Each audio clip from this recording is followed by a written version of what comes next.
Welcome to another episode of ZANTASTIC. I am your host, Kathy Zant, and I am here today to talk to you about abundance, first of all, because I am relaunching my book that I wrote in 2012. We had a group of 500 people go through a process called the Wealth Diet, the mental diet that focuses your mindset on attracting in more wealth. As I was getting Stroke of the Genius ready for publication, I took a look at the Wealth Diet because I'm like, okay, well, I'll put that on my website too. Kind of had forgotten about the book. I had published it so many years ago, and I started rereading it. I cracked it open for the first time in over a decade, and I was like, I would like to rewrite this chapter. And so I did. So the Wealth Diet is now relaunched. And to go along with it, I am launching a course, the Wealth Diet course, because that's how it all started. It started as a cohort of 500 people who went through this process to refocus their mindset on wealth. So the Wealth Diet is now available. It is available on my course site. You can find a link down below if you'd like to learn more about it. The people who went through it went through fundamental changes. Not everybody, of course, courses, people don't finish them. Not everybody made it to the very end, but many people did. And those who did wrote to me and let me know how it impacted them. Some of those testimonials are up on the site on the link down below, so you can go and read those and see if this is a course that you would like to go through as well. There are going to be some Zoom calls, some meetings associated with it that you can sign up with over, well, I'm going to be doing them every couple of weeks. If you are a part of the Wealth Diet, you can sign up for one that is in the time frame that you'd like. But there are plenty of videos that are in the course that can walk you through all of the various exercises, or if you just want to buy the book, you can just do it on your own. You can do that as well. As I have been creating the course over the last few weeks, I have shifted. Lots of things have been shifting in my life. This year has been a year of many changes and many new developments. I have gotten NLP certified, motivation code certified. I have published one book. I have republished another book, and there is yet another that is in the works. I am just in my creative flow, which is so different than how 2025 started.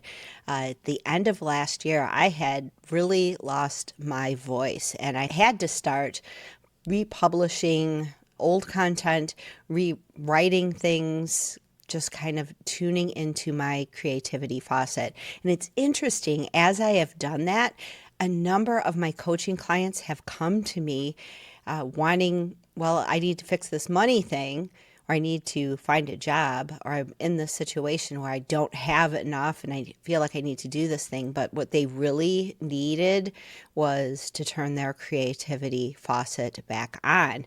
And so I was able to guide them through that, through my coaching work with them. It has been absolutely fantastic watching people get these kinds of shifts.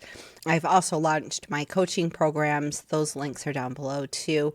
So if you are interested in coaching, that is there. But today I wanted to talk about probably the most significant shift that I had as I went through the Wealth Diet again, because I did all of the exercises. I had to do them in order to create the videos. So I went through all of them again. And the most powerful one that I went through was getting back into heart-centered living. Now, I don't know if you know this, but there is this whole field of study called neurocardiology, because the heart has over 40,000 neurons in it. It has an intelligence of its own. And there's an institute called Heart Math, and they research how can people leverage this? How can people get into heart-brain coherence? They just call it heart coherence. And how do people get there? How do people start leveraging the intelligence that is in their heart? So I started doing some exercises in order to get myself more into my heart, and it shifted everything for me. It dissipated fear. It dissipated confusion. I got so much clarity just by dropping into my heart and doing some heart-based meditations. Your heart has just as much intelligence as mine. It has a energetic electric field of its own, and it is the center of who we are. If you think of the chakra systems, you have your lower chakras, you have your higher chakras. Lower chakras being those more primal creative desires that we have to create things, to be connected to the earth. And then our higher chakras are more, the spiritual, mental, communicative types of energy centers in our body. But the heart is the center of all of that. The heart it's the connection to all that is. When you drop into your heart, it changes everything. Now, if you want to do a heart-based meditation, there is one in the Wealth Diet that you can do. You can either find that in the book or you can get the course and I walk you through the actual meditation. There are plenty up on YouTube as well. But today I just wanted to talk about some of the ways that heart-centeredness is changing me. One, my intuition is just on fire. If I'm missing something, I lost my keys. I didn't know where they were. I had taken them on a walk. And when I got home from the walk, I went to the bathroom and left my keys in there. That is not where my keys normally are. And where are my keys? And then I just dropped into my heart and I knew exactly where my keys were. The memory, the knowledge just came back to me. That happened when I was writing the Wealth Diet book. And one of the reasons why it's a chapter in the book is because I was looking for something for my son, Max, and I couldn't find it. And we didn't have anything in the house. And then all of a sudden I dropped into my heart and something just told me, go look in this closet that had all of this stuff in it. And sure enough, I found exactly what would help him. It is amazing how strong your intuition is. Everybody is intuitive. We are just ignoring it. When you want to know something, are you asking AI first? Are you going to your phone? Are you searching something on a search engine in order to find information? Or are you dropping into your heart where there's way more knowledge than you are giving credit to your heart for? Intuition, you have it, and it starts in your heart. Now, when I do coaching sessions, I have to be in my heart because I have to be able to attune to where someone is with a problem, with a block that they have, someplace where they're feeling stuck and they're struggling. I am watching for various cues because I can look at someone's face and know how they're processing all of the information in their life. But for me to know what is the right tool, there's no manual. It's intuitive. It is 100% intuitive of like, okay, this is where we need to go. This is what's going to solve the problem. It's 100% intuitive. And I have some other challenges happening in my life. Weirdly, I am not concerned about them at all, even though if I told you some of them, you'd be like, that sounds kind of scary, Kathy. You going to be okay? I am 100% okay. And I'm almost curious about the adventure of the journey that is happening next. Not scared at all. All is okay. Don't worry about me. I'm good. I'm so good. My intuition is telling me how good things are and how good things are going to become. I am so okay. I've also have been really focusing on being in that heart space. I've had a number of miracles just happen in my life. And they're little miracles, but like I had an appointment. I was asking Claire, can she watch Mark for a little while I have this appointment? But then the appointment got moved to a time when Mark's nurse was here. And it was just like, it just worked out so perfectly. I'm like, can you stay an extra hour? I got to go do this thing. Yeah, I could stay an extra few hours. And everything worked out perfectly. I didn't have to worry about Mark or anything else. Whereas if Claire's keeping an eye on him, it's like, oh, is he going to need anything that Claire can't give him? That type of thing. Other things, just finding a shady parking space, which is if you live in Texas or Arizona or any southern state or any place really in the summertime, finding a shady parking space is like the greatest miracle in the whole world. So as I was going to my appointment after I finished, I wanted to stop and buy something, and there was a shady parking space, and I took it as a sign of like, yeah, I should go buy this thing. I need it. So weird things like that.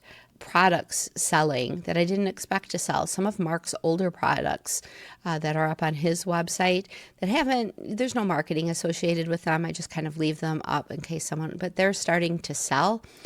Other types of miraculous things are happening. So you see, how am I supposed to be afraid of anything in the future when I know that everything is sort of conspiring to just take care of me, to take care of the people that I love, that miracles are happening, even if they're small ones?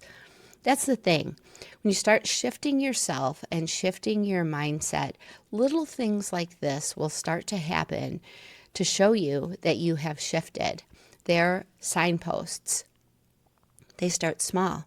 You might find a quarter on the ground, someplace where there shouldn't be a quarter on the ground, and you might find one. You might find that perfect parking space. You might find your keys if you can't find them. Things start just working out for you. They'll be small at first, but then all of a sudden, they become bigger and bigger things. The little things are just the signs that you have shifted. But the shift starts when you start opening up to who you really are. When you start opening up to the greater consciousness that you are, everything just becomes easier.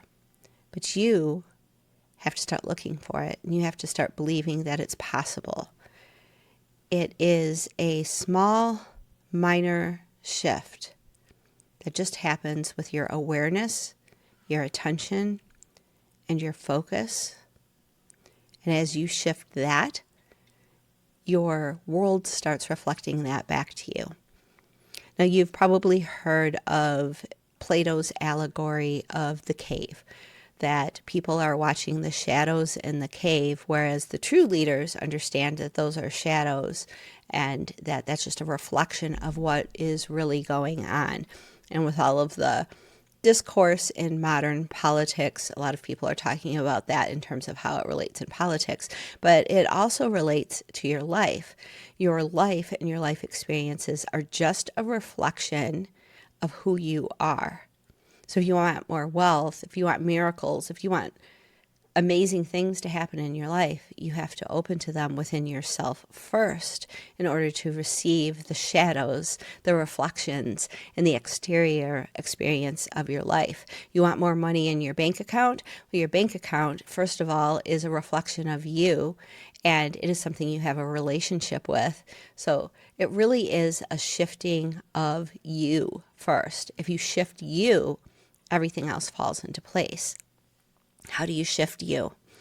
It's focus, it's attention, and it is exploration, a journey within. And that's really what the wealth diet is all about. It is a mental diet to get you on the path of experiencing more wealth in your life. And it's not just about money. It's really about you, your relationships, your relationship with money, your relationships at work, your relationships at home, your relationship with other parts of yourself. And the wealth diet guides you to explore all of that and really understand who you are, your purpose. So if you're interested, the link's down below.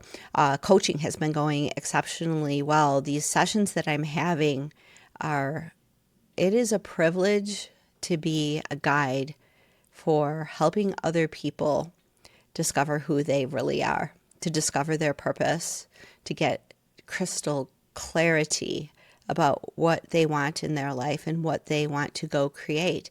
Not what they should do, not what they have to do, but where is their purpose.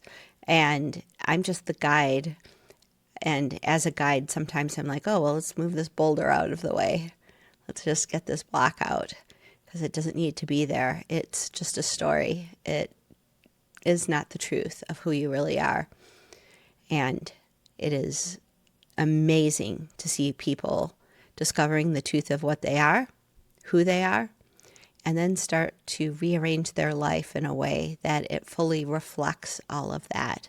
So if you're interested in coaching, you can learn more about that in a link down below as well. I would love to be your guide if that is something that you would like to do. I started making a list of like all of the things I could do in life, and I had to like cross out 90% of those things and really focus on the things that light me up. And that is helping people find what really, really lights them up, their purpose, their motivations, their core self, because that's what we're supposed to all get back to. We were born into this world with a purpose, with a path, with something that makes us feel alive. And I am excited to help more and more people get there. So thanks for listening to this episode of ZANTASTIC. Until next time, I will see you. Thanks for listening. Thanks for watching. And we will see you next time.